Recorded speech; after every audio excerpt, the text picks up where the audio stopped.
Boa noite, vamos começar mais um Baixada em Debate. Hoje temos a presença do Sidney Aranha, da Paula Ravanelli e do Antônio Timóteo, lá de Mongaguá. E eu vou pedir para que a Paula comece a se apresentar primeiro, depois o Antônio ou o Sidney em sequência, como vocês escolherem. Por favor, Paula. Boa noite, Emílio. Obrigada pelo convite. É sempre um prazer estar aqui com vocês. Quase toda terça, né? Eu estou por aqui nesse programa que foi uma iniciativa maravilhosa para nós aqui da Baixada Santista, porque permite uma reflexão sobre a nossa região. Meu nome é Paula Ravanelli, eu sou procuradora do município de Cubatão e estou me lançando como pré-candidata a prefeita da minha cidade. Então, é uma oportunidade ímpar. Eu quero discutir novos caminhos para Cubatão e eu tenho certeza que as soluções para a minha cidade passam por soluções comuns, né, de todas as cidades da Baixada Santista. Então, agradeço a oportunidade de ampliar esse debate para a gente pensar um projeto de desenvolvimento regional e não apenas o desenvolvimento da nossa cidade. Boa noite a todos, meu nome é Sidney Aranha, quero agradecer ao Emílio também. Hoje a Paula, um pouquinho antes de começar, lembrava desse esforço do Emílio de proporcionar esses espaços democráticos, né? Eu lembro quando a gente começou, o Emílio estava preocupado que a gente ia fazer um programa, agora a gente está fazendo quase todos os dias programa. Isso é muito bom, porque é um espaço em que possamos, aquilo que a Paula falou, dialogar com todos os amigos, todos aqueles que têm aí um pouquinho do que dizer sobre sua cidade, demonstrar aí aquilo que nós podemos fazer em conjuntos e em pensar em conjunto. É um prazer estar aqui. Eu sou secretário de Meio Ambiente aqui do Guarujá e estou à disposição para que nós possamos avançar nesse tema que é meio ambiente hoje. Então, boa noite, Emílio. Quero agradecer a oportunidade, né? E como os companheiros falaram, louvar a participação junto com os demais companheiros aqui da Baixada nesse debate. O meu nome é Antônio Timóteo, eu tenho 60 anos, sou aposentado. Parte da minha vida eu fui metalúrgico por 20 anos na Mercedes-Benz. Foi uma faculdade para mim ter militado no Sindicato Metalúrgico do ABC. E os outros 20 anos eu trabalhei no serviço público, né? Fui assessor do deputado Luiz Eduardo Greenhalgh, lá depois dos anos 2000. Depois trabalhei na gestão da Marta Suplicy, junto com o deputado, hoje deputado, ex-secretário Paulo Teixeira, na Secretaria de Habitação. Depois eu assessorei o deputado Simão Pedro também, que cuidava dos temas agrários no estado de São Paulo, né? Setorial agrário do PT, onde eu militei por muitos anos. E no final, próximo da minha aposentadoria, eu trabalhei por 6 anos no INCRA de São Paulo. E aí foi para coroar a minha militância no setorial agrário, né, que eu sempre atuei, amigo do MST, amigo dos trabalhadores rurais, e trabalhei por 6 anos na gestão da Dilma em São Paulo. E consegui viabilizar vários projetos que eu tenho muita satisfação e orgulho de ter participado, né? E estou aqui em Mongaguá, como eu estava falando para vocês, com a morte do nosso companheiro Marcelo, que seria o nosso candidato aqui em Mongaguá, o presidente do partido me chamou, outros deputados me ligaram tal, e acabaram me motivando. A própria candidatura da Paula também me motivou, que eu vi ela com muita energia aqui nos debates, né? Eu falei, não vou deixar Mongaguá passar batido, né? Vou à luta, junto com o companheiro Wilton aí, que acabou de entrar. E é isso. Boa noite ao Aranha, secretário, companheiro, amigo, camarada do PCdoB, e a Paulinha aí, que é uma surpresa na política, que é o furacão aqui da Baixada Santista, viu? Obrigada. Wilton, por favor, se apresente, querido. Criou um slogan para mim, ó. Furacão da Baixada Santista. Furacão da Baixada, já tá decidido. Boa noite a todos, boa noite, Emílio, obrigado pelo convite, boa noite de Aranha. meu amigo, Paula, companheira, joia. Timóteo, meu vice, cheguei na hora, a gente estava numa outra live debatendo um assunto, acho que é de super importância para todas as cidades, não da Baixada do Brasil, que é o Fundeb, a gente estava com o presidente da CNTE, né, debatendo o fim do Fundeb, porque já não vai ser votado de novo essa semana, já ficou para a semana que vem. Mas eu queria, antes de mais nada, me apresentar. Sou o Wilton Brito, pré-candidato a prefeito pelo PT em Itaém, né? E parceiro aqui do meu vizinho de lado aqui, o Timóteo. Eu não sei se ele lembrou de falar, que ele foi candidato a vice-prefeito aqui eu cheguei na metade da apresentação dele. Sim. Ele era o candidato natural para ser nosso cabeça de chapa, né? Mas estamos aqui na luta. É um assunto hoje que, para a Baixada Santista, de muita valia, porque a questão ambiental, a gente vai fazer uma discussão que tem a questão do desenvolvimento econômico, da geração de emprego, renda e o meio ambiente, que para nós aqui, estamos no berço da Mata Atlântica, é fundamental essa questão de você preservar e criar as condições de melhor vida para todos. E a melhor vida, às vezes, não é gerar recursos. A melhor vida, às vezes, é você preservar o pouco que a gente ainda tem. É isso aí. Então, vamos fazer aqui a primeira pergunta, que é pensando um pouquinho, porque a questão do meio ambiente, ela envolve múltiplas questões, né? Ela envolve as questões do chamado efeito estufa, do aumento da temperatura da Terra, que impacta em várias regiões, especialmente nas regiões costeiras do litoral, né, com a subida do mar, por exemplo, erosão, uma série de problemas que pode vir a ocorrer ao longo do tempo, e impacta, e também nós temos um problema que é o nosso desgoverno federal, né, que está aumentando as queimadas na Amazônia, está queimando a nossa imagem no exterior, literalmente, porque os empresários já estão com medo dessa queimação. Se fala, gente, que o Brasil vai demorar 20 anos para recuperar a credibilidade internacional ante todo o desastre que é esse desgoverno, tá? Para vocês entenderem. E várias empresas estão com medo, porque podem sofrer boicote de produtos brasileiros no exterior devido às queimadas na Amazônia, né? E as queimadas na Amazônia também impactam em todo o clima do país inteiro, especialmente no Sudeste, né? Tem estudos mostrando isso. E nós temos um desministro, né, que é o seu Ricardo Salles, que é um desqualificado, vocês vão me perdoar a palavra, mas é isso, e que só favorece o desmatamento dos grandes latifundiários e de grandes empresários. Então, como é que as nossas cidades podem pensar em mitigar essas situações e criar uma consciência cidadã da importância do meio ambiente, da sustentabilidade, num quadro desses, tanto com os problemas internacionais, quanto os problemas que o desgoverno Bolsonaro cria para nós e todos os desmontes das nossas políticas, né? Porque isso, obviamente, afeta a nossa cidade. Eu vou passar para o Sidney Aranha falar um pouquinho desses aspectos e outros que ele queira, e depois a gente vai, cada um, abordando o aspecto que quiser, e a gente abre a palavra para cada um, para os demais, tá bom? Aranha, por favor. Só um minutinho, Aranha, você está com o microfone, acho que fechado?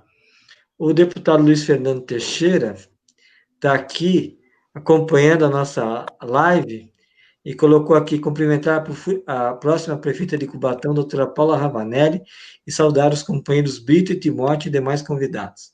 Obrigado, deputado Luiz Fernando Teixeira. Bom, obrigado pelo convite, obrigado aos colegas. Eu não sabia que a Paulinha agora é Paulinha Furacão, ficou bacana esse apelido. Acho que isso demonstra a energia da Paulinha. E eu quero primeiro parabenizar vocês todos, o Antônio, o Wilton, todos aí, pela essa jornada que vocês vão enfrentar pela frente, que não é fácil. Essa eleição é uma eleição absolutamente atípica, essa eleição é uma eleição diferente de tudo que nós vimos, então vocês realmente vão ter que se reinventar nessa eleição porque ela realmente não está em nenhum manual, em nenhum livro que a gente possa consultar como fazê-la, né? Quero cumprimentar o deputado, dizer ao deputado que é importante que o senhor fique até o final, que eu acho que a gente vai aqui fazer algumas propostas que passam, de uma certa forma, pela Assembleia Legislativa. Veja, a questão ambiental, ela, por mais que os municípios, dentro do SISNAMA, que é o Sistema Nacional de Defesa do Meio Ambiente, que é uma lei de 81, por mais que os municípios, por vezes, as pessoas pensam que ele tem uma pequena participação no sistema de proteção ambiental, não é verdade. Os municípios, o mundo fenomênico acontece nos municípios, né? É a conversa de todo municipalista, mas é a conversa de todas as pessoas que participaram de gestão pública, ou que são funcionários públicos, ou que estão dentro da administração. Os problemas ocorrem nas cidades. E é muito interessante a gente dizer que a questão ambiental, por vezes, ela é muito confusa, ou as pessoas fazem muita confusão, porque as pessoas lembram única e exclusivamente da questão ambiental primária, da proteção do meio ambiente, da proteção da fauna e da flora. Mas as pessoas esquecem, por exemplo, que o meio ambiente urbano, que a falta de saneamento básico, que a não gestão dos resíduos sólidos, as pessoas esquecem que a não produção de moradia adequada também interfere diretamente aquilo que nós chamamos do meio ambiente urbano, né? Que é o meio ambiente artificial. Então, qualquer pessoa que pretende administrar uma cidade, eu tenho aqui 3 colegas que estão concorrendo para isso, eles sabem que, todos nós sabemos que a questão ambiental é transversal e vai pegar em cheio grandes problemas. Por exemplo, o contrato, a Paulinha deve falar isso aí, que ela está toda preparada para falar isso. O contrato de saneamento básico do município, de água e esgoto, tem uma vertente ambiental muito forte. O contrato de gestão de resíduos sólidos tem uma vertente ambiental muito forte, né? E o Wilton falou agora há pouco da sustentabilidade, que tem o eixo. O econômico, você tem que ter a preocupação do vetor econômico, da produção em renda, da ocupação. Você tem que se preocupar com a questão social, né? Que você tem que, hoje, inclusive, eu não sei se o Emílio viu, tem um artigo muito bacana na Folha de São Paulo de hoje, sobre o direito do caiçara viver dentro das unidades de conservação. Isso perpassa pela questão ambiental. E também a proteção ambiental como um todo. Como o Emílio falou, o Brasil vem num período de bastante retrocesso na questão ambiental. Política não se faz somente por atitudes, ou decretos, ou programas. Política se faz por gestos. Já na eleição para presidente, o atual, esse senhor aí que foi mordido pela EMA hoje, ele já dizia claramente que ele pretendia desburocratizar ou dar maior celeridade para as questões de licenciamento ambiental. Mas as pessoas não perceberam que por detrás disso tinha um verdadeiro desmonte da salvaguarda e proteção ambiental.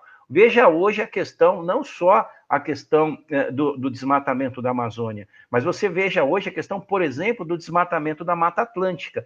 Todas essas questões, todas as grandes fortalezas de fiscalizações que nós tínhamos no país, que é o IBAMA, ICMBio e por aí afora, ele foi desmontando, sem dizer que ele desmontou algo também que a gente chama de governança ambiental. Os grandes conselhos no Brasil que faziam a governança ambiental, sobretudo o Conselho da Amazônia, ele reduziu e ele tirou totalmente o poder, sobretudo da sociedade civil, que pudesse fazer ali a sua intervenção. Isso trouxe um enorme desgaste mundial. Em todos os lugares do mundo se fala do Brasil e fala de uma forma muito ruim. E também, aliado, o Emílio falou da questão da imagem, que vamos demorar 10 anos para recuperar, a questão recente que os chanceleres do Brasil fizeram lá uma carta. E hoje também os ex-ministros da Fazenda também fazem uma carta dizendo que tanto da questão de relações exteriores, nós tivemos votações absurdas, votamos junto com as teocracias mais retrógradas do mundo, com esse chanceler que nós temos, que é um absurdo, como da questão ambiental, né? Recentemente, os grandes fundos de investimento noruegueses e da Europa já anunciam que não vão mais investir no Brasil. Por conta disso, por conta deste movimento, o Mourão recebeu agora recentemente 32 empresários que foram lá na verdade, pedir a cabeça do ministro Salles, desse rapaz aí absolutamente equivocado. Mas o Emílio, Paula, Antônio demitiram o ministro Salles, evidente que todos nós nos comemoraria esse ato que o seu presidente fizesse, mas isso não é suficiente. Né? Nós temos que voltar e montar todo o sistema de proteção ambiental. E o sistema de proteção ambiental passa pelas cidades, porque a Paula sabe disso, a fiscalização ambiental é concorrente. Por exemplo, Paula, eu vou te dar um exemplo que eu fiz hoje aqui no Guarujá. Eu notifiquei a Sabesp para apresentar todas as licenças ambientais das suas elevatórias de saneamento, de esgotamento sanitário. Algo que a CETESB deveria fazer. Mas como a CETESB não fez, a Secretaria de Meio Ambiente do município pode fazer na ausência de um outro órgão fiscalizador. Então, a questão ambiental também, ela hoje pode ser fonte de recursos com os investimentos internacionais, como nós falamos aqui, e eu escrevi um artigo recentemente, eu passei para vocês, por exemplo, os municípios podem criar unidades de conservação, que é um grande atrativo para que os municípios possam aí captar compensações ambientais. Eu faço essa introdução inicial e depois nós passamos aí para fazer um bate-papo com os demais colegas que estão participando.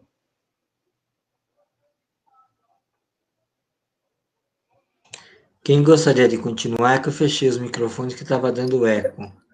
Quem mais gostaria de continuar? Eu posso continuar. Paula, por favor, então. Mas me coloca na tela, né? Eu vou te colocar. Pronto. Paulinha Furacão. Não, é que agora eu já estou descolada. Não precisa ser só eu. Tá bom. Bom, primeiro, assim, eu acho que o Sidney fez uma boa contextualização e o trabalho que ele vem fazendo no Guarujá é exemplar, assim. Eu tenho olhado muito de perto.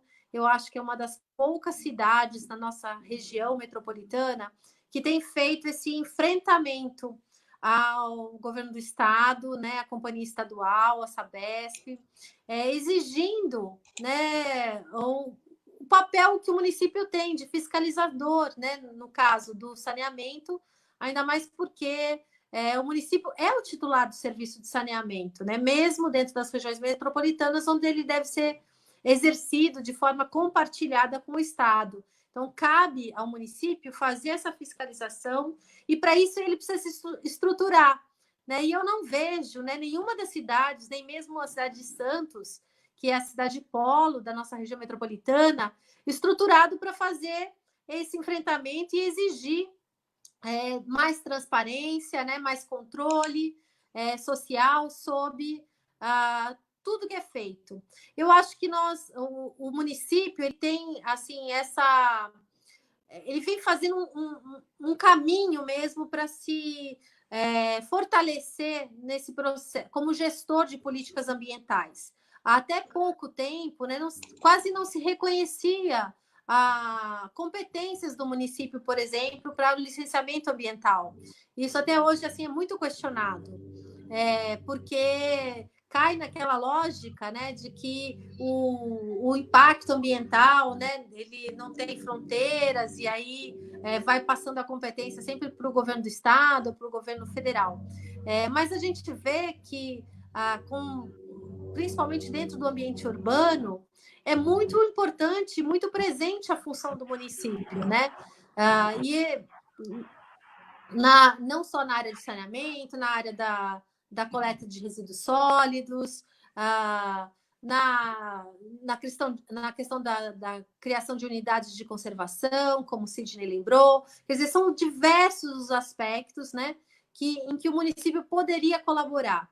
O Partido dos Trabalhadores, ele tem, através da sua Escola Nacional de Formação Política, ele tem orientado todos os pré-candidatos a ter como eixo dos seus programas de governo o que eles chamam de transição ecológica para o bem viver nas cidades, né? Ou transição ecológica para a sociedade do século XXI.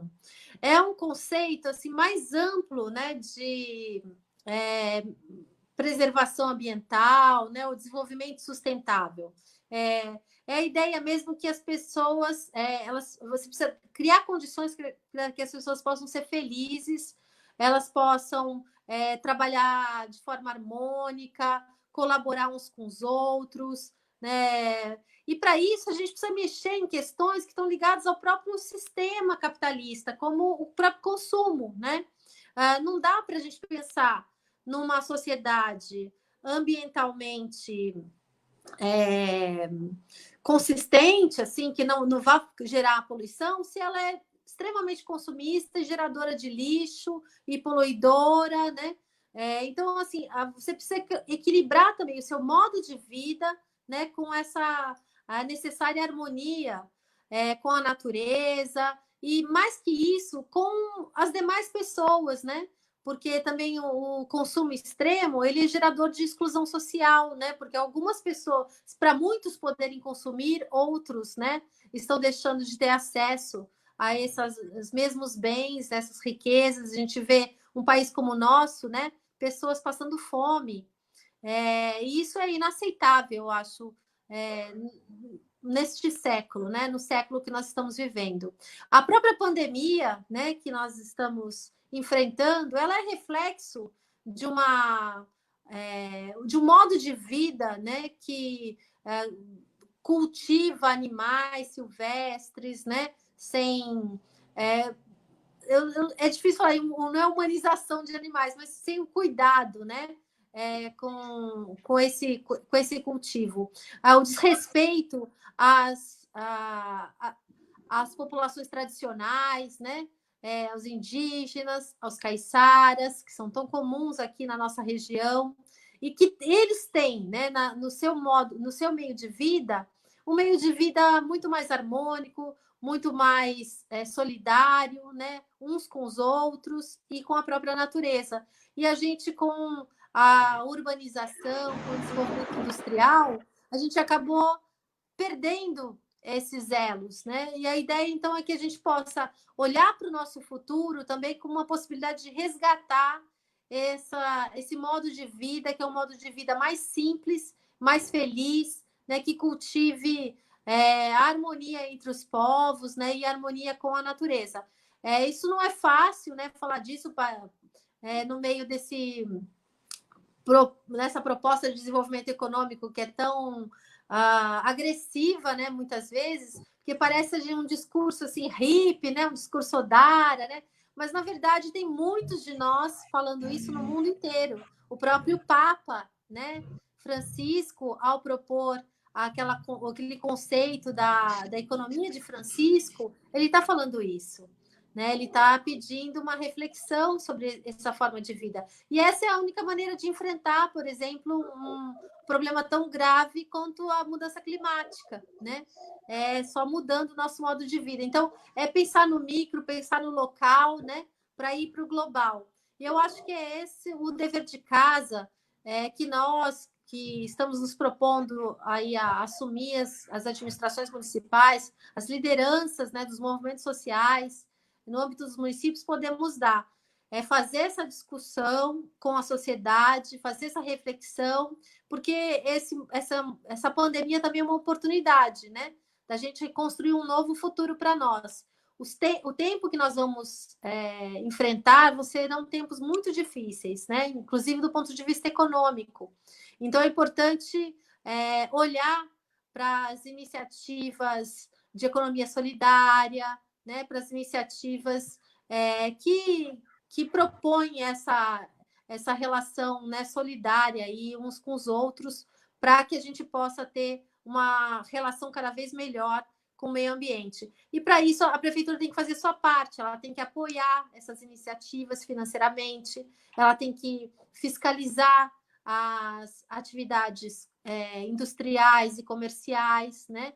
E, às vezes, é muito difícil para um prefeito, para uma prefeita, em especial de uma cidade menor, né?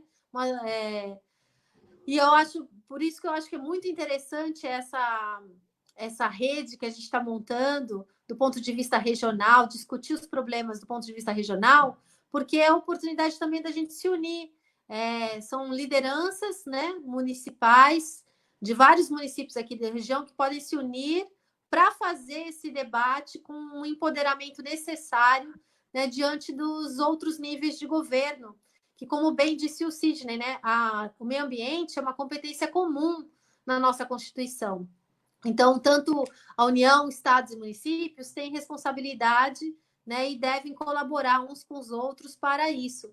E os municípios, eles acabam sendo a partezinha mais fraca, né, desse modelo federativo brasileiro, e é necessário que a gente possa, então, se articular, né, horizontalmente aqui na região, para poder fazer esse trabalho que o Sidney, eu acho que está assim, fazendo muito bem e poderia fazer melhor, né, se tivesse um ambiente regional, né, acolhedor dessas iniciativas que ele está tendo lá no Guarujá.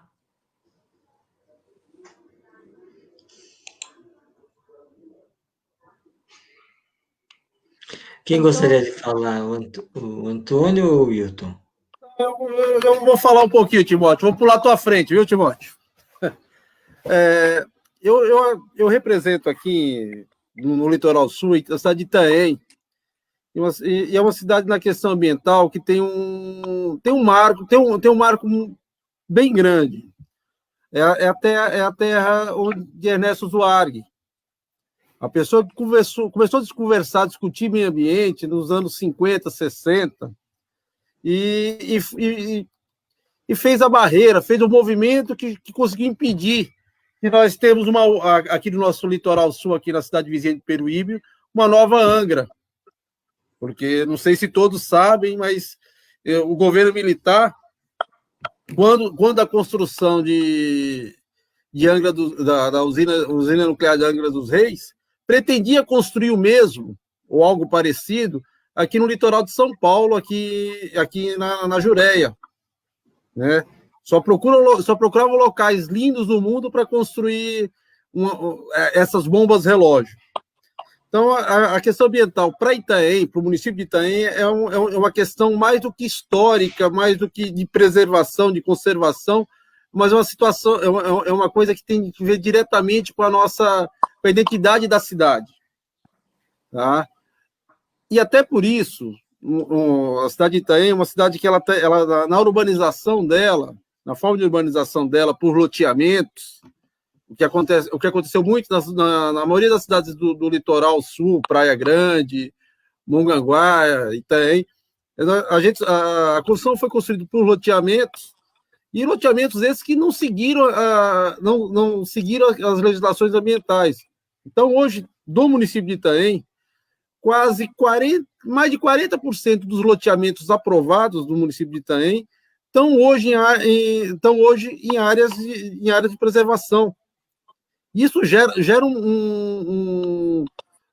dentro da questão concorrente dos órgãos federativos em relação ao licenciamento ambiental, à questão ambiental, gera um problema muito grande. Porque você tem um loteamento, você tem um lote, é uma pessoa que comprou um lote, escriturou, paga os impostos em dias, está todo legalizado, mas não pode, mas não consegue ter a licença ambiental porque ele está numa região que não poderia ter sido feito loteamento. Então, esse é um problema que a gente vai ter que construir uma solução dentro do viés ambiental. E puxando um pouco da história, até a ver diretamente com o nosso amigo Timóteo, aqui de Mongaguá, pré-candidato a prefeito aqui de Mongaguá, Itanhaém, não sei se todos têm esse conhecimento, também foi a cidade que tem o primeiro assentamento da reforma agrária do litoral de São Paulo. A gente tem um assentamento que o Timóteo teve uma participação especial nessa construção, e hoje é um assentamento que está praticamente inviabilizado das famílias continuarem se sustentando por conta da ação da CETESB, promover uma ação mais política do que propriamente de preservação, deixa as 10 famílias que hoje estão nesse assentamento sem condição de vida. Tendo que produzir como se clandestino fosse. E isso afeta diretamente não só a economia, e essas pessoas que estavam nesse assentamento, que até um assentamento ecológico, serviam como como uma barreira de contenção para inibir o pessoal que vinha no processo de exploração, de invasão, de destruição do meio ambiente. Eles, com a produção deles, dentro de uma produção agroecológica, pegando uma fazenda que estava degradada, que é com criação de gado, produziam alimentos naturais e hoje não conseguem produzir. Então, quando a gente fala da questão ecológica, da questão ambiental, você tem essa questão, como o amigo Sidney deixou bem claro, deixou bem marcado aqui a questão da Sabesp.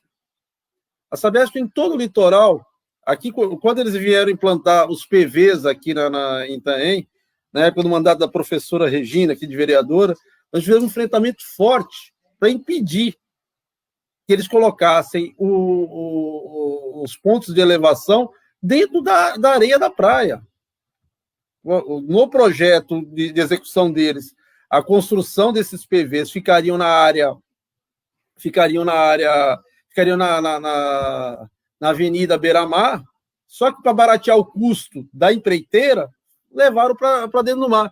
E se não fosse a fiscalização de uma vereadora do PT na época, de colocar o dedo na ferida, chamar a Sabesp, promover a ação do Ministério Público, teria passado, porque a administração do PSDB se aquietou. Se aquietou vendo toda essa inviabilidade, toda essa questão de perseguição ambiental. Então, dentro de um primeiro momento, para a gente falar aqui da questão ambiental, uma questão que permeia muito toda a cidade, toda a Baixada sofre direto com essa questão ambiental, né? Você tem dessa questão do desenvolvimento que tem o seu freio, sua organização dentro do respeito, tem que ter dentro do respeito ambiental, e você tem a outra parte da moeda, que é a questão social. Como a Paula bem colocou, a procura da população, a necessidade de você ter uma diminuição da produção de resíduos sólidos, de você ter um dimensionamento microambiental maior, isso a gente pode construir, se a gente pensar numa economia solidária, de reaproveitação do lixo, da reciclagem do lixo, da formação de processo de compostagem. O lixo de Itanhaém, hoje, vai para Mauá. Não temos aterro sanitário na região, a não ser o da Lemoa. Então, você tem vários problemas que permeiam. Eu acho que no primeiro momento de conversa, eu acho que daria para a gente tentar pensar, tentar viabilizar uma outra forma da gente tocar para frente. A gente tocar para frente e ajudar essa solução, essa questão ambiental, fazer que essa questão ambiental reverta. A gente utiliza a questão ambiental como uma forma. Como bem colocou, acho que, se não me engano, foi o Sidney, que falou da possibilidade de criar parques municipais. Já pensou você você pegar uma área linda como essa nossa aqui da Mata Atlântica, que tem um parque municipal que possa ser utilizado para gerar renda, e aí, dentro de uma questão de sustentabilidade, fazer que isto preserve o meio ambiente, que é o maior legado que nós temos hoje, temos que garantir minimamente para as futuras gerações, e possamos começar a fazer a diferença, não só na minha cidade, mas na nossa região. No momento, era o que eu tinha para falar.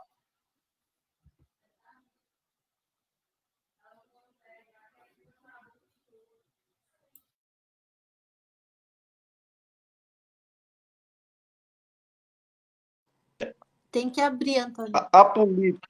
Abre o microfone, Timóteo. Tá fechado? Tá aberto. Então, eu penso que essa política a nível mundial, ela é bem fundamentada. A minha esperança de nós desconstruir esse bolsonarismo e esse governo temporão é por conta das políticas internacionais. Eu acho que é uma pauta que vai ajudar muito o Brasil a voltar para o eixo novamente. Eu penso que essa rebeldia que assumiu o governo, e essa população rebelde que está causando essas queimadas indevidas, eu penso que é esses debates, esses programas que a gente está fazendo, é o debate que a gente vai fazer no processo eleitoral, nos municípios, agir no local, é que vai desconstruir essas maldades. Porque quando eu entrei na faculdade em 2000, eu tinha 40 anos. E logo em seguida foi aprovado o Estatuto da Cidade, né? O Sidney deve manjar muito disso. Mas assim, tinha tanta esperança, né, que a gente ia planejar as cidades, eu achava que ia ser, inclusive eu fiz o meu TCC até baseado nos planejamentos urbanos. E tinha muita esperança mas eu enxergo que houve muitos avanços. Eu acho que o brasileiro, ele caiu na real referente à questão ambiental. Eu conheço muito esse estado, e antigamente, nas fazendas, quando eles iam preparar para o plantio de cana, eles metiam as máquinas nas árvores, até na encosta do rio. Entendeu? Então, depois veio umas legislações duras e eles começaram a novamente replantar, proteger as nascentes, proteger os rios. E a gente vinha nessa política de avanços. A consciência alimentar, eu acho que o brasileiro vinha assimilando bem. A questão de orgânicos, sabe, teve um avanço significativo, né? Agora, com essa rebeldia desse grupo que ganhou as eleições, primeiro que eles acabaram com as fiscalizações, os órgãos fiscalizadores eles acabaram, né? Para favorecer quem? Favorecer o agronegócio, os destruidores. Só que com a pressão externa, eles são obrigados a entrar no eixo. Eles são obrigados, porque ou entram no ritmo da política ambiental mundial, europeia, ou eles não vão venderem. Entendeu? Então, eu penso que agora, principalmente nesse pós-pandemia, eu penso que é o momento da gente agir no local. Proteger nossos limites, proteger as cidades. Eu acho que a tecnologia ela tem ajudado muito em projetos agroecológicos. Hoje é possível os homens viverem junto com a natureza, dentro das matas, produzir. Tem tantos exemplos no Brasil, né, de projetos agroecologicamente sustentáveis, né? E mesmo aqui na Baixada, se a gente fizer uma analogia assim desses 500 anos de Brasil, você olha essa encosta aqui, ela está protegida, não como devia. Aqui mesmo em Mongaguá, agora trazendo um pouco para o terreiro aqui onde eu vivo, aqui assim, é uma desorganização. A cidade é ilegal. A cidade, assim, desde 2000 que eu comprei uma chácara aqui em Mongaguá, nesses 20 anos que eu estou aqui, já dobrou os habitantes de Mongaguá. Já quase triplicou, porque era 25 mil, já estamos chegando a quase 60. Então, e é uma ocupação generalizada, sem organização. E aí onde entra o papel dos programas de governo, dos prefeitos que assumem, né? Eu acho que a população tem que participar mais da política para fiscalizar, para não deixar as coisas acontecerem. Outro dia, eu fui fazer uma visita a um amigo lá no Bananal, no Iperuíbe. Cara, e eu fiquei tão feliz de passar com o carro por aquelas minas de água, sabe, dentro da mata. Água limpinha, coisa mais maravilhosa, e as pessoas produzem, as pessoas vivem naquele espaço, vivem uma vida de rei ali dentro daquela reserva e preservando a natureza. Entendeu? Então, eu penso que dá para a gente pensar em políticas públicas hoje, com a tecnologia que a gente tem, para manter o homem nessas encostas, né? Tanto que eles estão aqui há tantos anos, né? Desde quando fugiram dos navios negreiros, aí que eles ocuparam essas encostas, e você vê que está razoavelmente protegida. Aonde está o problema que eu vejo? É nessas mangues, é nessas áreas devolutas, né? Que aí o poder público não tem proteção jurídica para agir, né? O governo federal está distante, apesar de ser um parceiro corresponsável, mas está distante. Então, eu penso que os projetos políticos locais é que pode avançar nessa questão da gente planejar a cidade, sabe, construir onde tem condições de construir com segurança, protegendo a questão ambiental, né? Mas hoje em dia o que a gente vê aqui, São Vicente, Praia Grande, esse lado onde eu vivo mais aqui, eu vejo a cidade totalmente abandonada, né? O poder público não tem política, não tem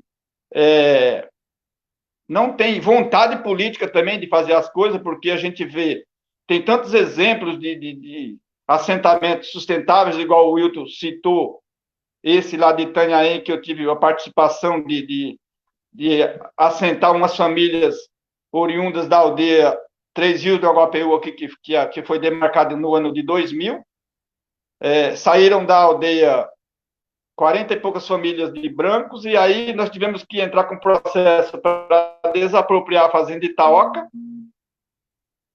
e assentamos um pouco lá em Itanhaém, mas a CETESB e a Secretaria do Meio Ambiente estadual, eles não têm essa visão de ajudar no processo de resolver o problema social.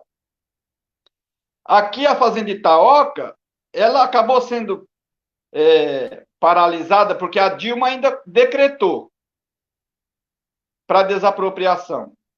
Uma fazenda com vários processos de crimes aqui, até de trabalho semi-escravo. Hoje tem 30 produtores de banana aqui nessa fazenda. E nós não conseguimos desapropriar essa fazenda por conta de um laudo biológico. Precisava de um laudo para ver que espécie de animais, de bichos que tem aqui na fazenda. Na época, o INCRA não tinha esse profissional, foi contratar um escritório que pudesse fazer o serviço. Ficou muito alto o custo, o procurador do INCRA foi lá e falou, não vai pagar esse valor.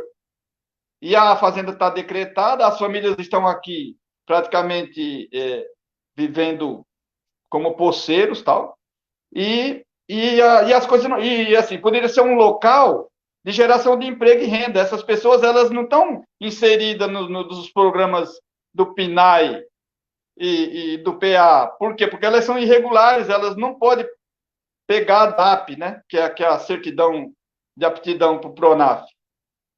E acaba ficando lá, passando por dificuldades.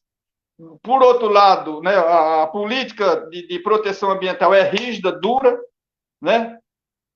Quando você vai desapropriar uma área dessa, você tem que ouvir mais de 10, acho que uns 20 órgãos, até o CONDEFAT você tem que ouvir, para ver se essa área não está sendo uma área que é indígena, que é quilombo, que é alguma coisa desse sentido.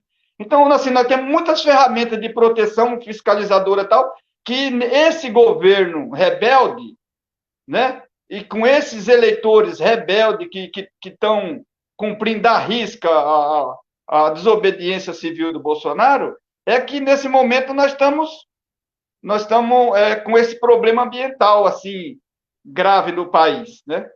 Grave. Por conta dessa rebeldia. Mas as ferramentas, elas são rígidas, elas são duras. E eu penso que a mentalidade do brasileiro tem avançado muito. Aquela nuvem de poeira que atingiu a capital, aquilo ali mexeu com o cérebro de muitos seres humanos, aquilo ali. Entendeu? Fez muita gente pensar.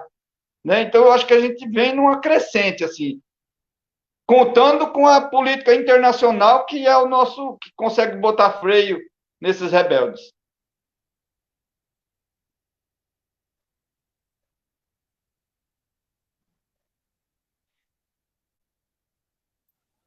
Está fechado o microfone. Microfone. Desculpa. A gente tem que primeiro agradecer a Anália, que passou por aqui, o professor Maurício da Praia Grande também, que passou por aqui, o Lula Pereira da CMP, que passou. Então, a gente sempre agradece as pessoas que estão acompanhando. Tem uma pergunta que eu acho importante, porque a gente vai falar um pouquinho agora, e essa pergunta é dirigida ao Cid, mas a todos os demais. Pena que o companheiro de Santos, o Douglas, não está aqui para poder responder. É uma pergunta sobre o incinerador, né? Então, eu queria que você falasse, que é uma pergunta do José Soares da Silva, como vocês analisam a cidade de Santos, Sítio das Neves, e a empresa Terracom querendo implantar uma incineração para queimar resíduos com o discurso de gerar energia. Caso ganhe as eleições, qual a decisão? Então, eu queria que vocês falassem um pouco isso. Quais são os principais problemas ambientais da Baixada e quais as políticas locais e regionais que podem ser tomadas para evitar esses problemas? Só quero falar para o José Soares que a nossa página Fala Baixada, o Jeff Castelo Branco, que é um companheiro que está lutando muito contra esse problema da incineração, já fez duas lives com a gente, tratando desses problemas, gravou um vídeo e está lá falando, inclusive, da vitória judicial que o movimento obteve, porque a justiça paralisou esse processo dos incineradores. Então, quem quiser ver, está lá o vídeo do Jeff, é um vídeo curto, está lá disponível, está no blog Se a Rádio Não Toca também, e nós estamos colocando a página, e eu acho que o Douglas também é contrário a esse projeto. Nós estamos colocando materiais contra esse projeto, que é os movimentos sociais, e nossa página está vinculada aos movimentos sociais. Então, eu gostaria que você comentasse um pouco isso. Talvez tenha outras perguntas aqui, mas eu acho que essa do incinerador... Pessoal, eu não sei nem se você tem informação, eu tentei buscar antes da gente começar aqui a live, que hoje estava para ser votado o projeto de lei da Thelma, que proibia a incineração, né? Eu posso procurar aqui. Não sei se foi votado. Eu não consegui achar, eu procurei no Google, eu não consegui. Mas eu vou tentar localizar. Eu já respondo assim, objetivamente, assim, eu sou totalmente contra a incineração. Acho que se eu fosse prefeita, vou mover também, fazer legislações no meu município para proibir. Eu acho que a gente tem que apostar na reciclagem, né? A incineração, ela é até uma deseconomia, porque ela está queimando potencial energético, né? E está poluindo também o meio ambiente. Então, assim, não é uma alternativa para nós, né? Aqui na nossa região. A alternativa que nós temos é incentivar a reciclagem, né? Porque o que é terra? Essa é a coisa da lógica. Por isso que é difícil a gente falar de meio ambiente falando de problemas assim isolados, porque no fundo está tudo conectado, né? É conectado a um sistema capitalista perverso, excludente, que prejudica o meio ambiente. A Terracom, como uma empresa privada, para ela interessa o quê? Quanto mais lixo, melhor, né? Que ela ganha por tonelada de lixo. Ela vai incinerar, o que dá, o que tem mais poder, né, de como é que fala, Sidney?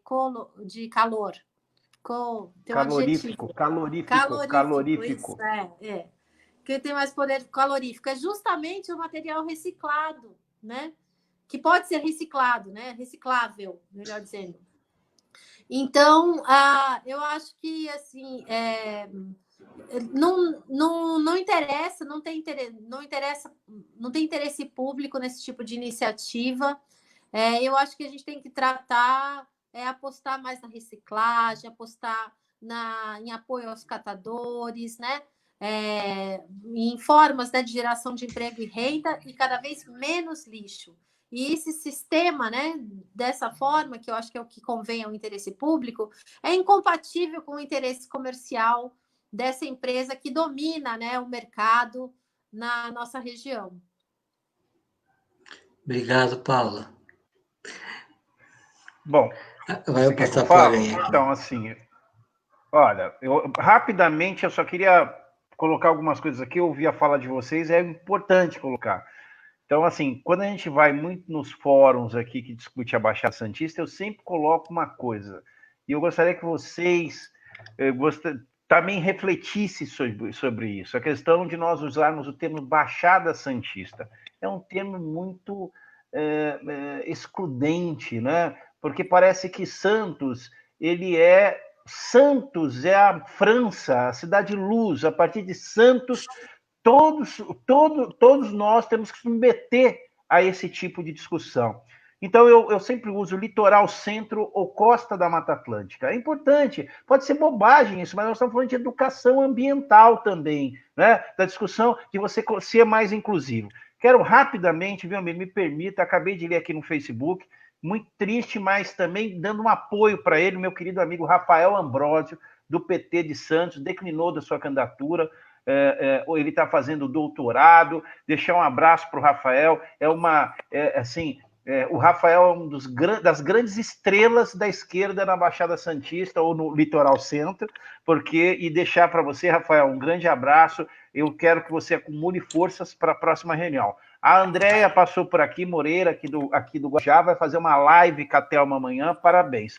Olha, o Wilton falou várias vezes que Itanhaém, a partir de Itanhaém aconteceu várias questões, e é verdade, tudo isso que ele falou, histórico, importância enorme de Itanhaém na questão ambiental, mas eu não posso deixar, viu, Timóteo, de lembrar que a primeira Secretaria de Meio Ambiente do Brasil foi criada na cidade de Cubatão, em 1975, e o primeiro Conselho Municipal de Meio Ambiente do Brasil começou em Cubatão, em 1975. Aliás, toda a discussão de meio ambiente no Brasil começa em Cubatão na década de 70, viu, Paula? Sidney, agora, olha só a sua responsabilidade agora.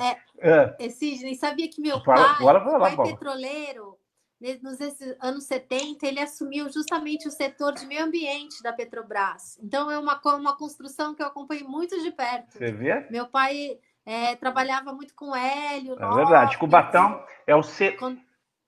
Ele fazia. Cubatão é o celeiro da discussão ambiental no país. É dali que foi o nascedouro de tudo.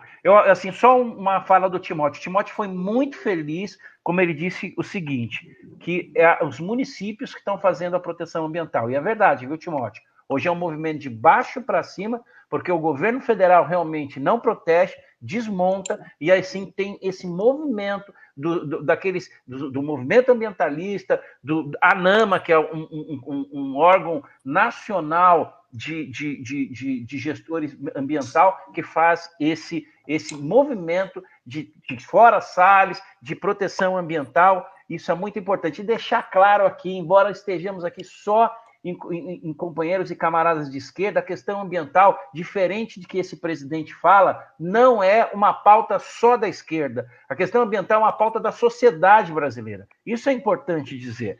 E eu só não vou fugir do assunto, e por isso que eu queria que o deputado Luiz Fernando estava aqui. Eu não quero, por exemplo, a pergunta do colega ali, olha, por que Santos, por que a incineração vai se dar em Santos? Não, amigo, a incineração se dará na Baixada Santista como um todo, porque o dano ambiental causado por um projeto mal dimensionado, um projeto que não observa as melhores técnicas, ele não será prejudicial somente a Santos. Aliás, as cidades que estão mais próximas aos efeitos dessa unidade é Guarujá e Cubatão, não Santos, porque os sítios das Neves fica na área continental de Santos, e a área urbana de Santos fica distante muito distante da onde é o Sítio das Neves. Os primeiros sintomas, quem vai sentir é a população de Guarujá e Vicente Carvalho e a população de Cubatão. Por isso que não é só a questão da incineração, é a questão da cava subaquática, é a questão da transposição do Itapanhaú, é a questão do navio-bomba. Sobre as questões técnicas do incinerador, eu corroboro com o Emílio. Assisto o vídeo do Jeff, que o Jeff é muito preparado e ele coloca ali, tecnicamente, muito rápido, todas as questões prejudiciais. Mas o que, deputado Luiz Fernando, o que nós precisamos fazer definitivamente é conselhos de defesa do meio ambiente metropolitano. Porque essa discussão não pode se dar só em lives. Essa discussão não pode se dar só na reunião dos partidos. E essa discussão não pode se dar só nos conselhos municipais de meio ambiente, porque esses conselhos, e aliás, deixar claro aqui, só para o Timóteo e o Wilton ficar aqui um pouquinho com inveja, nos conselhos da Agenda 21, que só 2 cidades da região têm, Cubatão e Guarujá. Aí, Paulinha, de novo, levantando a tua bola. Tá? Então, assim, nós precisamos convencer a Assembleia Legislativa, convencer os deputados do PT, do PSB, inclusive os do PSDB, porque, repito, que a questão ambiental não é uma questão unicamente da pauta de esquerda, mas sim da sociedade brasileira, de que nós precisamos montar os conselhos metropolitanos. Porque viu, Paula, eu estava lá em São Paulo, na reunião do Consema, quando o Hélio foi defender, foi fazer uma defesa contra a cava subaquática. E o Conselho Estadual de Meio Ambiente é montado por pessoas, muitas vezes, a sua maioria do interior do estado de São Paulo, que não tem nem noção do que é cava subaquática, não tem noção do que é a exuberância do manguezal. Essas pessoas não sabem o que estão defendendo. Por isso que nós precisamos de órgão metropolitano de defesa do meio ambiente, onde as pessoas da Baixada Santista, a academia da Baixada Santista, a sociedade civil da Baixada Santista, ela saberá se posicionar e fazer a pressão correta. Eu termino dizendo que eu vou participar do Congresso da Universidade Federal agora quinta-feira, e a minha mesa é sobre a discussão, eu vou colocar no Fala Brasil, no Fala Baixada, lá no WhatsApp, quem quiser se inscrever para assistir, a minha discussão é a necessidade imperiosa para ontem que nós possamos criar um Conselho Metropolitano de Defesa do Meio Ambiente. Obrigado, Sidney. Quem gostaria, Wilton ou Timóteo? Pode ser eu. Vamos lá. Eu acho que o controle social é a base de qualquer... Quando você pensa de qualquer coisa pública, o controle social é a base. Tá? Quando você falou da Agenda 21, aqui em Itaém, eu lembro que foi desmontada há pouco tempo, há 3 gestões atrás, o pessoal, a Agenda 21 aqui em Itaém foi muito pertinente, foi muito discutido aqui na época que a gente tinha um conselho ativo, que hoje, infelizmente, já vem desmontado, né? Aqui no Litoral Sul, a gente fez enfrentamento, e quero parabenizar o deputado Luiz Fernando, quando a gente conseguiu barrar em Peruíbe a construção da utilização do gás de xisto lá para gerar energia. E foi, a termoelétrica. Termoelétrica, exatamente. Eu queria lembrar o nome da famosa termoelétrica, que foi uma briga homérica aqui, não só no Litoral Sul, mas foi uma briga homérica que a gente teve que enfrentar. E o Luiz, nessa época, foi bem consciente e nos ajudou muito, inclusive com um projeto de lei que impediria, de forma regional, essa discussão. Esse projeto, se eu não me engano, ainda não chegou a ser votado, mas que impediria, na região, a construção de algo parecido. E na época, eu lembro bem, na época dessa discussão da termoelétrica em Peruíbe, já se veio essa conversa do incinerador, de aproveitar... era um subproduto que a empresa que queria fazer a termoelétrica, queria fazer, além de explorar o gás de xisto para a produção de energia, também de utilizar para queima do lixo. E como bem disse a Paula, o lixo, você pode, em qualquer país civilizado do mundo, o lixo é fonte de renda. O lixo não é... O lixo é luxo. Se se soubesse ser utilizado, se soubesse ser aproveitado. Do material orgânico, você faz adubo, você pode fazer até produção de gás. Do material reciclado, você voltar para a indústria prima. Eu participei de uma reunião semana retrasada com um amigo nosso, o Washington Quaquá, e ele deixou bem claro, né, que é o próximo passo que Maricá vai dar, utilizando a questão ambiental. Ele falou lá, rapaz, vamos criar uma cooperativa municipal para aproveitamento de reciclado e vamos fazer o seguinte, um projeto que todo mundo ganha. A dona de casa que separar o produto reciclado vai vender para o catador da cooperativa municipal, que vai servir de intermediário para vender para a empresa que vai reutilizar ele. Vamos montar um projeto que todo mundo ganhe, que a pessoa dentro de casa, aproveite e tem um interesse a mais do que propriamente a preservação do meio ambiente, de pensar no próximo, de pensar na coisa maior, mas às vezes ela está pensando na questão econômica. Ele usou até um exemplo que eu achei muito, muito sagaz. Ele usou o exemplo, olha, eu tenho 36 garrafinhas de Heineken vazia aqui em casa que eu poderia colocar no lixo. Mas por que eu vou colocar no lixo? Eu vou passar para o menino da reciclagem, o catador. O catador vai levar para a indústria de pastilha e vai utilizar essas garrafinhas de cerveja para a construção civil, vai virar pastilhinha, que pode ser utilizada até nas escolas municipais. Então você tem que pensar fora da caixinha.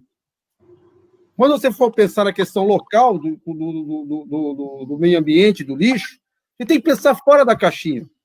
Eu me lembro, quando eu me formei, eu sou formado em Direito, na primeira turma da Unimonte, né, da antiga Universidade de Monte Serra, aí em Santos.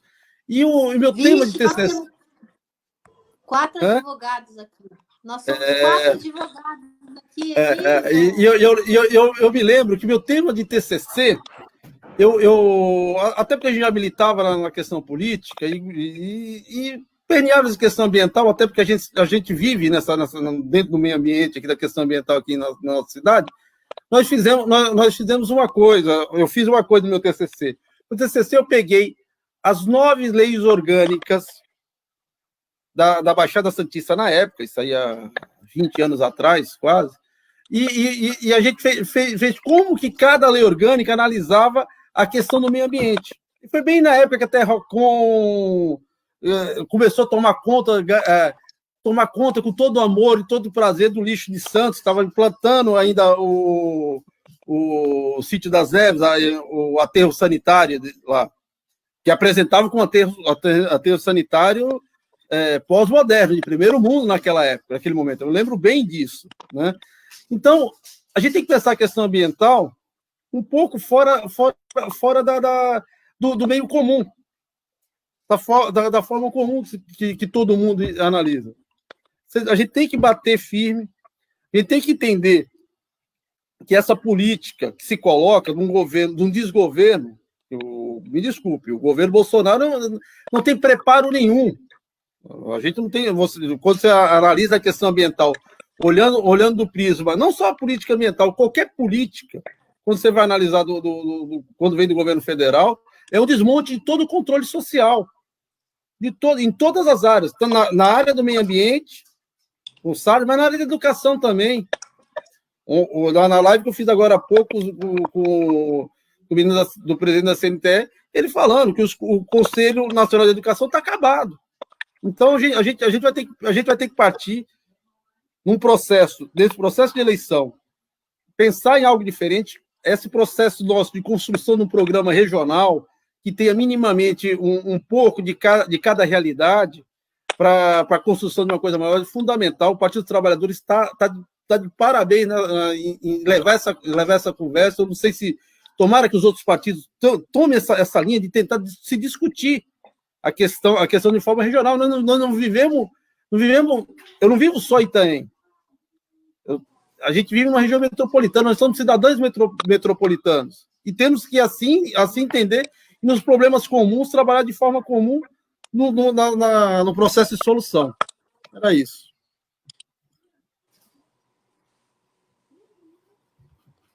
Abre o microfone, Timóteo, meu prefeito. Então, eu acabei recebendo um telefonema aqui e deixou o meu aparelho com som bem baixinho. Não sei se vocês estão me ouvindo bem aí. Estamos ouvindo. Né? Só o retorno que está muito baixo. Mas eu não quis mudar, porque senão eu me atrapalho. Não estou familiarizado com essas novas tecnologias, estou aprendendo. Mas, viu, dialogando com o camarada Aranha, eu concordo plenamente com essa questão da discussão do Conselho Regional. Nós estamos num bioma praticamente todo mundo respirando o mesmo ar e penso que seria de suma importância essa criação desse Conselho Regional. E quanto à questão da queima do lixo, eu acho que o caminho nosso é a rua, né? É conscientizar os nossos vizinhos aqui, a população, porque queima de lixo, isso é da época de Adão e Eva, né? Nós não podemos concordar com isso, né? O risco que tem, os estudos que comprovam problema de chuva ácida, sabe? E assim, sendo que a gente temos experiências fantásticas de reciclagens, de geração de renda, tem uma população invisível que vive do lixo. Então, nós temos que fazer a defesa desse povo e buscar alternativas, buscar recursos e criar cooperativas e levar conhecimento para que essas pessoas utilizem esse produto para reciclagem, entendeu? Eu acho que o caminho nosso é mobilização, é o conselho, mobilizar, ir para a rua, não vamos deixar eles viabilizar esse projeto. Não tem outro meio, né? Eu penso que não tem outro meio, é rua. E, assim, chamar a atenção da nossa população, né? Tirar a bundinha da cadeira, né? Parar de fazer as coisas, ficar só vendo as coisas pelos meios de comunicação. Eu acho que é hora de agir. Vamos deixar essa pandemia passar, a não ser que eles construam antes, né? Da gente poder ir para a rua. Não vamos ser indisciplinados igual os bolsonaros aí para a rua de qualquer jeito, mas vamos deixar essa pandemia passar e vamos parar com isso. Vamos mobilizar a nossa população aqui e vamos parar com essa ideia. Isso é projeto obsoleto, isso é... Entendeu? E assim, igual no começo da conversa eu estava falando com a Aranha. Na gestão do Fernando Haddad em São Paulo, eu trabalhava no INCRA, e quando a gente desapropriava uma terra, principalmente quando a terra tinha plantações de eucaliptos, a terra estava pobre, virava aquele areião, você tirava os tocos lá, não nascia nada. Então, foi onde surgiu a ideia da gente trabalhar a reciclagem, né? O lixo umedecido, pegávamos resto de feiras, poda de árvores, né? Resto de alimentos, tirando o alimento dos hospitais, do sistema da saúde, o restante dos alimentos são tudo apropriados para fazer adubo. E ele, junto com a poda de árvore, junto com o resto de feiras, é um projeto fácil de fazer, simples, com uma tecnologia barata, e você consegue fazer toneladas e toneladas de adubo, né? E o que acontece? A logística reversa desse produto. Os mesmos agricultores que vinham trazer o produto para São Paulo, ele levava o adubo para enriquecer suas terras e parar de usar o agrotóxico. Então, isso tem um ganho para a saúde fantástico. E, assim, fácil de fazer. Dá mais trabalho, Sidney, a gente aprovar na CETESB o espaço para produzir o adubo do que depois produzir o adubo. Porque também é uma... Isso que nós estávamos falando da legislação, né? Dá mais trabalho você aprovar um espaço para produzir do que... Porque é super barato. Você coloca uns tonéis nos restaurantes para arrecadar o resto de alimento, você coloca uma caçamba na feira, os próprios feirantes, quando eles vão limpar os seus produtos, eles não deixam cair no chão. Você trabalha a cabeça do feirante também e ele já coloca aquilo num espaço limpo, higienizado, entendeu? E aquilo é misturado depois com poda de árvore, com poda de grama. Isso vira um adubo que é uma coisa fantástica, entendeu? E como nossas terras também precisam de ser alimentadas, porque vem produzindo muitos anos e também não tem uma... Isso é uma política fantástica para ser implementada, entendeu? Então, temos que conscientizar o nosso povo a produzir consciência limpa aí. É isso. Emílio, abre o microfone. Falei, obrigado, Antônio, muito boa a sua fala. Só explicar a Patida Vernuc, lá de Rio Preto, que é do MST do Rio Preto, que está nos acompanhando aqui, que ela é do coletivo Resistência. Explicar que essa live com o companheiro Sinaranha, que é do PCdoB, que é secretário do Meio Ambiente de Guarujá, e os pré-candidatos do PT em Mongaguá, Itanhaém e Cubatão. Então, aí nós estamos discutindo a questão ambiental, é uma discussão de não pensar somente o local, mas pensar a questão regional também, como a gente colocou aqui. Eu vou abrir para vocês para as considerações finais, começando pela Paula, as considerações finais, certo? E depois aí cada um pode fazer suas considerações finais, aí a gente anuncia os próximos programas que vão rolar amanhã aqui. Legal. Paula, querida. Obrigada. Bom, gente, foi um prazer conversar com vocês. Eu acho que é bom que a gente está muito alinhado, né, em pensamento, em ideias para o desenvolvimento sustentável, né, da região.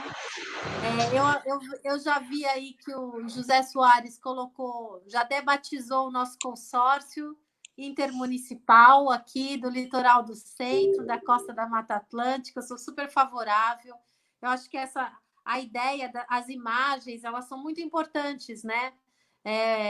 Para reverter mesmo essa ideia santocêntrica, né, da nossa região. A gente precisa olhar para outras cidades, olhar para a região sem essa dependência da cidade de polo. E o meio ambiente é um assunto que nos permite muito isso, porque ele assim, naturalmente, né, ele tem essa visão assim integrada, né, de vários aspectos, e eu acho que tudo que a gente faz numa cidade vai impactar na outra. Quero lembrar que em Cubatão, né, nós já tivemos assim um histórico muito triste, né, de poluição ambiental. Demos a volta por cima, né? Fomos exemplo de superação, né, nessa questão ambiental, de desenvolvimento sustentável, mas há alguns anos que a gente já vem perdendo terreno, vem se desarticulando, vem vendo um desmonte, né, das políticas públicas em todos os âmbitos, federal, estadual, inclusive no âmbito do nosso município. É uma pena. Eu acho que a gente tem que voltar a acreditar nessa agenda, na Agenda 21. Nós já estamos no século 21, né? Precisamos nos preparar para viver bem nele. Quero lembrar que Cubatão, né, serve, né, 80% da água da região metropolitana.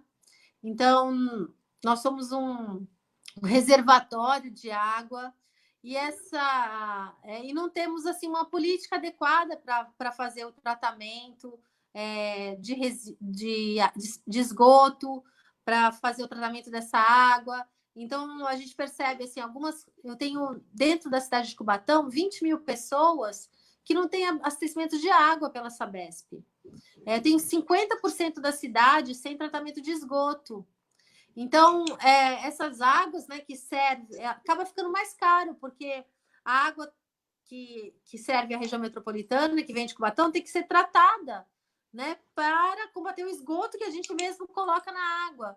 Então, é muito mais barato, né, você fazer o tratamento do esgoto e não poluir a água, né? Isso baratearia o tratamento da água. Então, assim, são lógicas, né, perversas que não interessam a ninguém, a não ser aqueles que lucram, né, com isso, lucram com essa poluição, com esse descaso, né, com o cuidado ambiental. Lembrar também de um outro problema que nós não falamos, que é o das enchentes, né? Todas as nossas cidades aqui da região metropolitana sofrem, né, com as enchentes, e isso é muito causado pelo assoreamento dos rios, né? Então, você vê como as coisas estão tudo interligadas. Não adianta combater, né, a enchente com o sistema de drenagem se a gente, né, continua provocando assoreamento dos rios. Fora a contaminação, o Sidney lembrou já do problema da cava. Então, eu acho que é isso, gente. É uma agenda grande, são muitos os desafios, muitos os problemas, mas acredito que, unidos, nós temos condições melhores de enfrentar e propor um novo modelo de desenvolvimento para a nossa região, que seja mais inclusivo, seja mais saudável e seja mais justo, né, para todos que vivem aqui. Obrigado, Paula. Quem gostaria de falar agora? O Timóteo, o Wilton, o Sidney. E também, acho que uma questão que foi tocada, que pouca gente falou, mas se vocês quiserem falar, é a questão indígena da Baixada, que um dos leitores lembrou da falta de água, porque os índios estão vivendo em alguns pontos aqui. Então, deixar vocês à vontade. Bom, primeiro eu quero agradecer a oportunidade, né? Primeiro a gente agradece a oportunidade, muito boa, como sempre. É uma oportunidade da gente falar um pouco para fora do município e você pensar a coisa um pouco mais ampla. Porque às vezes você fica muito limitada naquela discussão caseira da coisa pequena, e a gente precisa escutar, pensar às vezes a coisa mais ampla. Essa ideia da conversa regional é muito importante. Você tem a questão indígena. Hoje, bate de novo naquele problema do governo, você pensar no governo federal. Nós tivemos aqui em Itaí, por exemplo, a FUNAI foi ocupada pelos indígenas por conta de uma má política do governo federal em relação aos povos indígenas. Estão sofrendo com a falta de medicamento, falta de condição básica de vida e de sobrevida. Você visitar as aldeias hoje aqui, corta o coração a falta de responsabilidade do governante e de quem tem a responsabilidade de estar ativo nessa questão, que é a FUNAI, né? Então, você tem um problema na questão, e voltando agora diretamente, quando eu falei das famílias que estavam no assentamento da reforma agrária aqui em Itaém, eles trabalhavam como um bolsão de proteção do meio ambiente, e é o que o índio termina fazendo. O índio, quando vem com aquele processo de conservação, de ter um cuidado com o meio ambiente, de ver a questão ambiental diferente de nós não índios temos, aquela coisa de interiorizar a questão indígena, a questão ambiental na própria vida, isso faz toda a diferença, e se a gente começar a aprender com eles, eu acho que a gente conseguiria pensar o meio ambiente de uma forma mais humanizada. E a gente vai ter e a gente olha uma outra coisa de uma forma mais direta, que você não tem você não tem uma responsabilidade direta da maior parte dos prefeitos. eles terminam se omitindo da obrigação concorrente que eles têm na questão ambiental e termina deixando essa parte para lá, ou utilizando a menor. E como a Paula lembrou bem, nós não aprofundamos a questão, quando você fala de meio ambiente, você tem a questão fitossanitária, do esgotamento sanitário, que seria nas 9 cidades que a Sabesp termina fazendo, e fazendo de que forma? Como é que estão as estações de tratamento? Itaém tem um problema sério com isso. Nós temos um problema sério, tanto com a estação de tratamento de esgoto, como com a estação de tratamento de água. Aqui em Itaém, como a nossa água, Paula, diferente da maior parte da Baixada, Itaém termina produzindo a própria água e encaminha para alguns municípios. Só que nossa coleta de água praticamente é feita sem tratamento nenhum. E aqui, bateu uma chuva, a água que o pessoal consome é uma água amarelada, água barrenta. E segundo a Sabesp, está perfeita para uso. Mas é uma água de uma coloração estranha, né? Uma marronzada. E aí tem mais coisa para a gente discutir. Eu acho que essa questão ambiental a gente teria que aprofundar mais. Ela tem muitos senões, né? E como eu não consegui me colocar, deixei bem claro na questão do incinerador, é completamente contrário. Você joga ali, você tem que aproveitar o lixo. Você não tem que sumir com ele. Não é colocar debaixo do tapete que você resolve o problema. Não é varrer a casa e colocar debaixo do tapete. Você tem que pegar e resolver o problema da destinação útil para a situação. E não é queimando ele. Eu acho que se você quer criar energia elétrica, nós já provamos. O próprio Brasil, a base energética dele, se a gente trabalhar com a energia eólica e energia solar, combinado com a energia hídrica que nós já exploramos, a gente consegue atender muito bem a questão energética do nacional. E não é criando novos incineradores você vai conseguir melhorar a questão energética e resolver o problema ambiental. Eu acho que a gente teria que marcar um novo bate-papo, a gente aprofundar mais essa discussão. Tem muita coisa aí, eu acho que a legislação poderia ela é muito boa na questão de preservação, mas ela poderia ter alguns pontos dela que concentre essa coisa, que delegue um pouco mais de poder, apesar da responsabilidade de ser concorrente, mas delegue um pouco mais de poder para os municípios, com fiscalização maior do conselho. E um conselho que seja instituído de forma consultiva e deliberativa também. Para não funcionar, para não ser um conselho de marionete, como acontece em algumas cidades. Né? Eu acho que era por aí. Uma boa noite a todos. Antônio, por favor. Então, agradecer aí, Emílio, pelo convite, a participação aí de conversar com meus companheiros aí, com a Aranha, com a Paulinha, com o Wilton, e dizer que eu vou procurar fazer um debate aqui com os munícipes de Mongaguá, trazer eles para a responsabilidade, né? A gente sabe que aqui a política do poder econômico é muito forte aqui em Mongaguá, né? Aqui é o ramo imobiliário que comanda a política. E chama a atenção dos eleitores aqui, que acaba desperdiçando seu voto, né?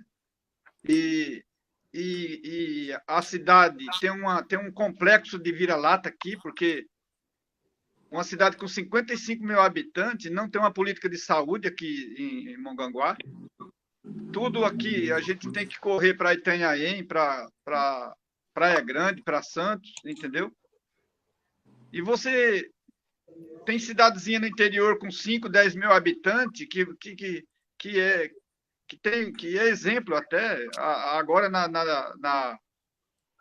no enfrentamento do Covid, deu exemplo, né, de combate.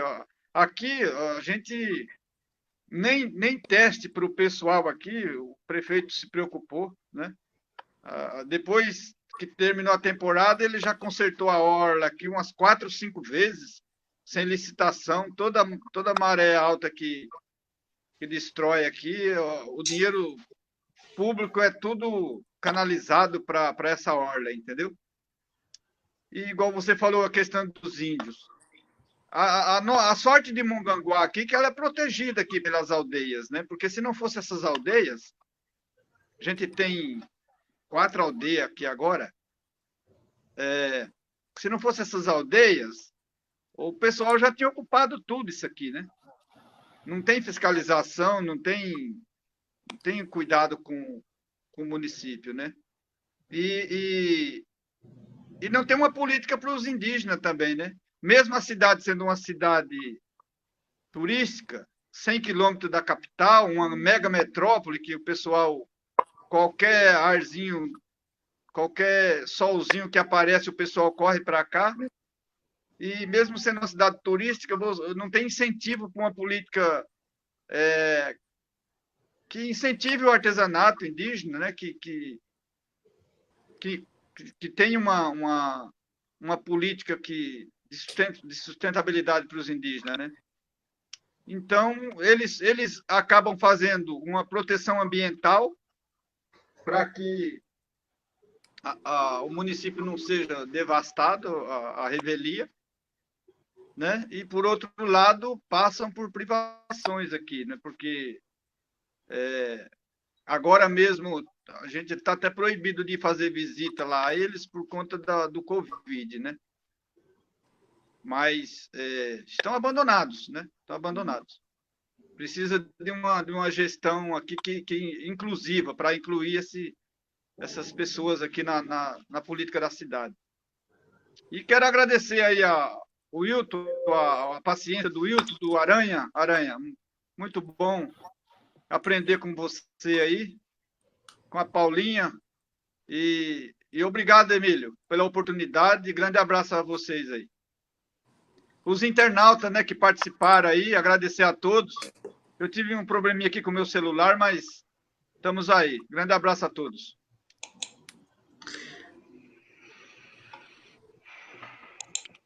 Alô, Emílio, tudo bem aí? Tá Aranha. Aranha. Bom, gente, boa noite a todos. Eu agradeço ao Timóteo, agradeço ao Wilton, agradeço a Paulinha. Assim, quero deixar um abraço aqui. Eu vi, ela falou aqui na minha página, a minha grande amiga, professora Regina Célia, que faz tempo que eu não vejo. Professora Regina, um grande abraço. Também lá da eleição de 2012, a gente estava tão juntos.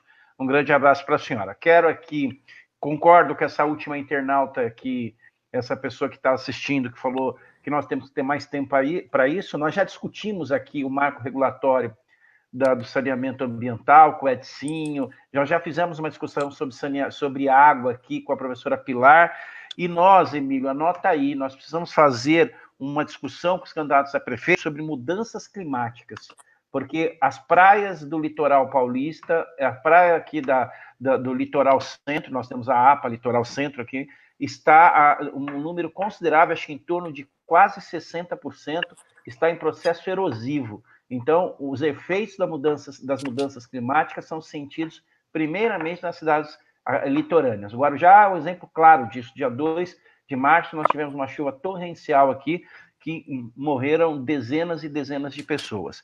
Eu quero terminar convidando a você, já que o Emílio vai falar das lives aí também, eu quero convidar vocês. Tem muito petista aí, mas quem sabe tem uns camaradas aí do estado de São Paulo, eu vi gente aqui de vários locais, do PCdoB, amanhã eu faço uma live com os camaradas Rafael Purgato, que ele é pré-candidato a prefeito na cidade de Jundiaí, com o pré-candidato a prefeitura de Ribeirão Preto, Vanderlei Cache, a Alessandra Ribeiro, que é pré-candidata à prefeitura de Campinas, e o Francis Almeida, que é pré-candidato à prefeitura de Piracicaba. Todos pelo PCdoB, amanhã no Movimento 65, nós vamos fazer também, vamos falar com esses colegas, esses amigos do interior do estado de São Paulo, sobre meio ambiente. Um abraço e boa sorte, e para terminar, já falei com a Paula isso, quero falar para o Timóteo e para o Wilton, que eu estou inteiramente à disposição para contribuir com vocês aí na confecção do plano de governo, naquilo que for possível, no sentido de colaborar e trazer mais, fortalecer, colocar mais robustez aí na jornada de vocês. Então, eu acho que a gente até podia convidar o Edicinho, se ele puder, vir uma terça-feira aqui com os candidatos. Se vocês quiserem, até posso conversar com ele. Mas deixa eu só... O Sidney, se você quiser, no último domingo de julho, nós podíamos pensar essa live sobre as mudanças climáticas e pensar pessoas para convidar. Tá? Não teria problema. É que esse nós vamos ter uma sobre rede de solidariedade na pandemia, tal, já está mais ou menos articulado. Amanhã eu vou fazer 3 lives que estão lá na Fala Baixada. Eu começo em Minas Gerais com as candidatas mulheres do PT, Margarida Salomão e outras, com o Coletivo Alvorada, que é um coletivo de Emílio, coloca você na tela, é muito estranho te ouvir. Tá bom, tá bom, é que eu me esqueci. Vou colocar na tela. Desculpa, que eu deixei o Aranha e estava falando. Desculpa. Obrigado, Paula. Não, então, são candidatas mulheres em Minas Gerais, o Coletivo Alvorada, que é um coletivo que fez a campanha Lula Livre, que fez a campanha contra o golpe em Minas Gerais, e a gente está ajudando lá também, e tem uma parceria com São Paulo, Coletivo Resistência. Às 19h30 vai ser uma live muito legal, do Grito dos Excluídos, que nós vamos transmitir pela página aqui, o Grito dos Excluídos da Baixada Santista, com o companheiro Maurício Valente e com a companheira Samara, da Associação dos Cortiços do Centro de Santos, e nós vamos falar sobre moradia. Então, é uma live dos movimentos sociais que vão abrilhantar a página nossa. E à noite, às 9h15, por aí, nós vamos fazer uma com a companheira Márcia Rosa, o doutor Benjamin, a Cida, não vou lembrar, uma mãe de aluno. E a Joelma. A Joelma, que é mãe de aluno, que eu não vou, muita gente, muita coisa na cabeça. E o Joselito... Tudo minha amiga. Eu sei. E o Joselito lá de Guarujá, que vão fazer um debate sobre a questão da pandemia, essas escolas vão realmente abrir, porque tem muita gente que não quer a reabertura das escolas em setembro, ainda mais com a situação da pandemia que nós estamos vivendo e como reabrir as escolas, né? Então, esse é o debate que a gente vai ter amanhã à noite, às 9h15 da noite. Eu convido a todos vocês, eu vou me tirar da tela aqui para que todo mundo fique junto, para que a gente, quem que tiver condições de assistir, as lives que quiserem assistir, mas a nossa página, a Fala Baixada, que é um projeto coletivo, desde o começo, que envolve companheiros de várias posições políticas, mas que é uma página de esquerda, de apoio aos movimentos sociais na Baixada, e nós estamos fazendo isso, uma construção de uma luta comum contra o bolsonarismo. Não tem problema nenhum de falar, não somos que nem certos jornais que se dizem neutros, mas que sempre tiveram com o capital e no final apoiaram o Bolsonaro. Nós somos diferentes, nós falamos o que nós somos de esquerda. E vamos estar junto com os movimentos sociais na luta por um Brasil melhor, por uma Baixada Santista, ou, como o Sidney coloca, esses 8 municípios aqui da costa, que nós vamos estar lutando aí por um país melhor, uma região melhor, independente do resultado das eleições, porque as eleições passam, mas a discussão, o debate, ele continua. E nós vamos continuar aqui falando sobre os problemas da Baixada Santista. Gente, muito obrigado a todos vocês, um abraço. E se quiserem ficar um pouquinho aí, a gente conversa um pouquinho no final. Obrigado. Muito bom.